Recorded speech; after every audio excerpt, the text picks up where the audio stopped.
Exercise 1.1 का question number second देखते हैं क्या है। Show that the relation R in the set R of real numbers defined as this is neither reflexive nor symmetric और nor transitive. हमारे पास एक सेट दे रखा है आर जिसके अंदर रियल नंबर्स हैं। अब आपको पता है रियल नंबर्स के अंदर कौन कौन सी वैल्यूज होंगी, फ्रैक्शनल वैल्यू भी होंगी, पॉजिटिव नेगेटिव वैल्यूज भी होंगी, रूट वाली भी टर्म्स होंगी और डेसिमल वगैरह सारी वैल्यूज हमारी रियल नंबर के अंदर प्रेजेंट होती हैं। तो हमारे पास जो सेट दे रखा है वो क्या दे रखा है, R is equal to set of real numbers, मतलब इसमें जीरो भी होगा, plus minus one plus minus two भी होगा और हमारे पास फ्रैक्शनल वैल्यू भी होंगी 1/2 1/3, रूट वाली वैल्यू भी होगी √2 √3। ऐसे बहुत सारी वैल्यू हमारी इस सेट के अंदर प्रेजेंट होंगी। ठीक है, अब रिलेशन जो दे रखा है हमें वो क्या है, a, b सच दैट ए जो है ऑलवेज लेस देन है बी स्क्वायर के। ये हमें रिलेशन मेंशन कर रखा है। तो इसके हिसाब से रिलेशन के अंदर कौन कौन से एलिमेंट आ जाएंगे बच्चों। अब देखो, अगर मान लो मैं बी की वैल्यू 0 पुट करता हूं तो ए की वैल्यू क्या आएगी, ये बी क्या होगी हमारी 0, तो 0,0 होगा। 1,1 भी हो सकता है, 2,2 भी होगा। देखो बी की वैल्यू मैं 2 पुट करता हूं, 2 का square 4, always greater than equal to 2 होगा। इस तरीके से वैल्यूज होंगी हमारी रिलेशन के अंदर। ठीक है, क्लियर। अब बात करते हैं, यहां पे हमें चेक करना है रिफ्लेक्सिव, सिमेट्रिक और ट्रांजिटिव। इनको neither reflexive nor symmetric nor transitive prove करना है। तो भाई आपके माइंड में अभी आ रहा होगा सर रिफ्लेक्सिव तो ये है, 0 0 1 1 2 2 रिलेशन के अंदर प्रेजेंट है। ध्यान से देखो, 0,0 1,1 2,2 बिलोंग्स टू रिलेशन, तो this is a reflexive. But रुको एक मिनट रुको, ध्यान से देखो, 1/2 है, 1/3 है। अगर इन वैल्यू को मैं चेक करता हूं, क्या इन पे भी हमारा रिलेशन सेटिस्फाई होता है। देखते हैं भाई, 1/2 1/2 ये भी तो हमारी रियल नंबर वैल्यू है।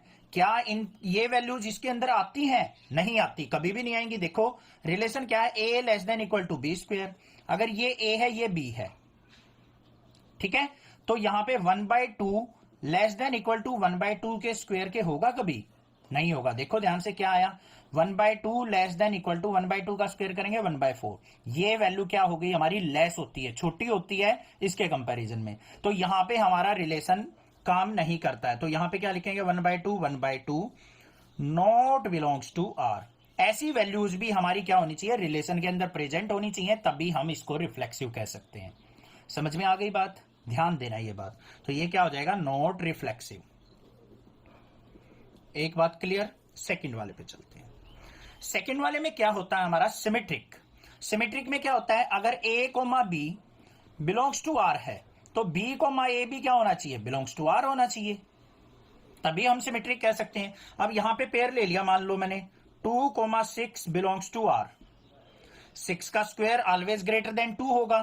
ठीक है भाई, 6,2 जो है क्या वो बिलोंग्स टू आर है। 2 का स्क्वायर कितना होता है, 4, क्या ये ग्रेटर देन इक्वल टू 6 होगा, नहीं। तो यहां पे क्या हो गया, ये 6,2 बिलोंग्स टू आर नहीं होगा। तो ये क्या हो गया, नॉट सिमेट्रिक। हुआ क्लियर, कोई दिक्कत नहीं है। थर्ड वाले पार्ट पे चलते हैं। थर्ड वाले पार्ट में हम थोड़ी फ्रैक्शनल वैल्यू भी देख लेंगे। 3,2 बिलोंग्स टू आर, 3 और 2 आर से बिलोंग करेंगे क्योंकि 2 का स्क्वायर ऑलवेज 3 से ग्रेटर होता है।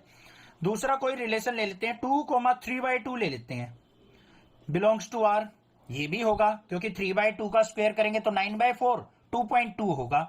2.2 2 से बड़ा होगा, ये भी रिलेशन में हो सकता है। बट क्या 3 और 3/2 रिलेशन के अंदर होंगे, चेक कर लेते हैं। इसका स्क्वायर इससे ग्रेटर या इक्वल होना चाहिए, तो 3 लेस देन इक्वल टू 3/2 के स्क्वायर के है या नहीं है, चेक करो। 3 लेस देन इक्वल टू 3 का स्क्वायर 9/4, 4 से इसको कट करेंगे तो कितना आएगा, 2.2। क्या 3 हमारा 2.2 से लेस है, नहीं है, यहां पे कंडीशन फेल हो जाती है। तो 3,3/2 रिलेशन आर के अंदर नहीं होगा। तो हम यहां पे क्या लिख देंगे, नॉट ए ट्रांजिटिव रिलेशन। तो ये हमारा ट्रांजिटिव रिलेशन नहीं होगा, दैट्स इट।